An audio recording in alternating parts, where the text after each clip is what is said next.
என் பெயர் ரியா. நான் ஒரு பாப்கிட்ஸ் மாணவி. நான் 6ஆம் வகுப்பு படிக்கின்றேன். இது ஒரு பலூன் கார். இது நியூட்டனின் 3ஆம் விதிப்படி இயங்குகிறது.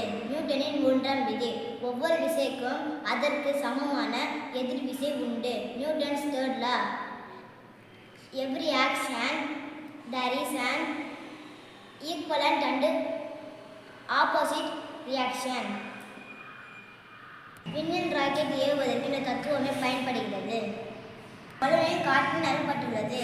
இந்த காற்று எவ்வளவு நேரம் வெளியேறுகிறதோ அவ்வளவு நேரம் எதிர் திசையில் இந்த கார் பயணிக்கும். நன்றி.